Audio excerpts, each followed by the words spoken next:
یہ کہانی بہت پرانے زمانے کے شہر نورپور کی ہے۔ یہ وہ شہر تھا جہاں محل سونے سے چمکتے تھے، مگر مٹی کے گھروں میں غربت بسی ہوئی تھی، جہاں بادشاہوں کے حکم سے زمین کانپ جاتی تھی، مگر مزدوروں کی آوازیں کسی کو سنائی نہیں دیتی تھیں۔ اسی شہر کے ایک کنارے پر ایک غریب لکڑہارے کا بیٹا رہتا تھا، جس کا نام سکندر تھا۔ سکندر بچپن سے ہی محنتی اور بڑے بڑے خواب دیکھنے والا لڑکا تھا۔ سکندر کا باپ اس کے پیدا ہونے کے چند سال بعد ہی فوت ہو گیا تھا۔ اس کی ماں نے اسے اکیلے ہی پالا تھا۔ سکندر کی ماں نے اسے سچائی اور ایمانداری سے حلال روزی کمانا سکھایا تھا۔ سکندر لکڑی کے چھوٹے چھوٹے سامان بناتا تھا۔ وہ ان سامانوں میں اپنے خوابوں کو پورا ہوتا ہوا دیکھتا تھا۔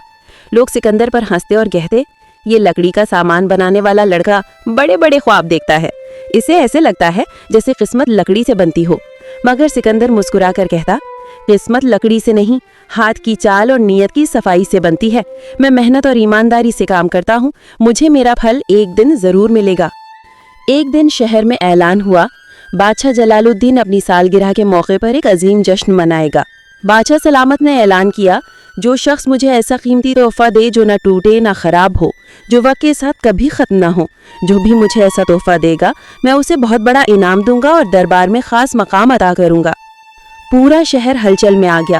سناروں نے سونا پگھلایا اور قیمتی زیور بنانے شروع کر دیے۔ سنگت راشوں نے پتھر تراش کر انہیں خوبصورت شکل دینی شروع کر دی۔ شاعروں نے بادشاہ کے لیے قصیدے لکھنے شروع کر دیے۔ سارے شہر والے بادشاہ کا قیمتی تحفہ بنانے میں مصروف تھے۔ وہ سب بادشاہ کو متاثر کرنے کے خواب دیکھ رہے تھے۔ سکندر نے بھی فیصلہ کیا کہ وہ بادشاہ کے لیے کچھ بنائے گا اور اس مقابلے میں حصہ لے گا۔ اس کے پاس کوئی قیمتی چیز تو نہیں تھی، بس لکڑی کو شکل دینے کا ہنر تھا۔ وہ 3 دن اور 3 راتیں جاگتا رہا۔ آخر اس نے ایک چھوٹا سا لکڑی کا صندوق بنایا۔ صندوق عام سا تھا، مگر دل سے بنا ہوا تھا۔ اس صندوق کے اندر ایک چمکتا ہوا آئینہ رکھا اور ساتھ میں ایک لکڑی کی تختی رکھی، جس کے اوپر یہ الفاظ لکھے تھے، اگر تم خود کو پہچان لو تو دنیا تمہیں کبھی بھی نہیں ہرا سکتی۔ آخرکار وہ دن آ گیا جس کا سب کو انتظار تھا۔ جشن کے دن محل جگمگا رہا تھا۔ بادشاہ سلامت اپنے تخت پر بیٹھے تھے۔ ارد گرد وزیر، درباری، سپاہی اور خوشامدیوں کا ہجوم لگا ہوا تھا۔ ایک ایک کر کے شہر کے بڑے بڑے کاریگر آئے۔ کسی نے ہیرے کا تاج پیش کیا، کسی نے سونے کی تلوار، کسی نے نایاب پتھر۔ بادشاہ سلامت نے سب تحفے دیکھے، مگر چہرے پر کوئی خوشی نہ آئی۔ بادشاہ کو ان میں سے کوئی بھی پسند نہ آیا، کیونکہ اسے ایسی چیز چاہیے تھی جو سب سے الگ ہو۔ جب سب جا چکے تو باری آئی سکندر کی۔ سکندر بادشاہ کی طرف جانے لگا تو لوگ ہنس پڑے۔ یہ غریب کیا لایا ہوگا؟ لکڑی کا کھلونا؟ سکندر نے لوگوں کی باتوں پر توجہ نہیں دی اور آگے بڑھا۔ بادشاہ کو جھک کر سلام کیا اور بولا، بادشاہ سلامت، میرا تحفہ شاید قیمتی نہ ہو، مگر اس کے معنی بہت گہرے ہیں۔ میں نے یہ تحفہ خاص آپ کے لیے بنایا ہے۔ اس میں قیمتی ہیرے موتی نہیں لگائے، بلکہ اپنی محنت اور محبت کو شامل کیا ہے۔ بادشاہ نے کہا، دکھاؤ تو صحیح، آخر تم کیا لائے ہو؟ سکندر نے صندوق کھولا۔ اندر آئینہ جگمگا رہا تھا۔ بادشاہ سلامت نے حیران ہو کر پوچھا، یہ کیا ہے لڑکے؟ سکندر نے احترام سے کہا، یہ وہ چیز ہے جو آپ کو آپ کا چہرہ دکھائے گی۔ اگر آپ خود کو پہچان لیں تو یہ تحفہ کبھی نہیں ٹوٹے گا۔ دربار میں سناٹا چھا گیا۔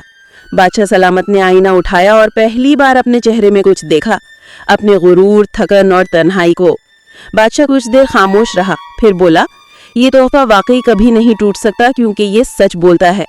بادشاہ سلامت نے اعلان کیا، یہ نوجوان آج سے ہمارا شاہی کاریگر ہوگا۔ سب گاؤں والے حیران ہو گئے۔ لوگ سوچنے لگے کہ یہ غریب لڑکا کس طرح اتنا بڑا مقابلہ جیت گیا ہے۔ گاؤں کے لوگوں نے سکندر کی حوصلہ افزائی کی، مگر بادشاہ کا ایک وزیر تھا جس کا نام اکبر تھا۔ وہ دوسروں سے حسد کرنے والا انسان تھا۔ وزیر اکبر کے دل میں حسد کی چنگاری بھڑک اٹھی۔ اس نے سوچا، اگر یہ غریب لڑکا بادشاہ کے قریب ہو گیا تو میری طاقت ختم ہو جائے گی۔ اس نے عزم کیا، میں ہر حال میں سکندر کو محل سے باہر نکلوا کر رہوں گا۔ پھر اس نے سکندر کو نکلوانے کے منصوبے بنانا شروع کر دیے۔ چند دنوں بعد محل میں ہنگامہ مچ گیا۔ خزانے سے ایک نایاب پتھر غائب تھا۔ اکبر نے موقع دیکھا تو سوچنے لگا، کیوں نہ یہ الزام سکندر پر لگا کر اسے محل سے باہر نکال دیا جائے۔ وہ فوراً بادشاہ سلامت کے پاس چلا گیا اور بولا، بادشاہ سلامت، آج تک ہمارے محل میں کبھی چوری نہیں ہوئی۔ محل میں کام کرنے والے سارے سپاہی پرانی اور قابل اعتماد ہیں۔ ہمارے محل میں صرف ایک نیا لڑکا آیا ہے۔ مجھے لگتا ہے یہ کام اسی کا ہے۔ حضور، چور یہی نیا کاریگر سکندر ہے۔ بادشاہ سلامت کو غصہ آ گیا۔ انہوں نے کہا، تم ٹھیک کہتے ہو، محل میں صرف یہی نیا کاریگر ہے، اسی نے ہی چوری کی ہوگی۔ بادشاہ نے فوراً حکم دیا،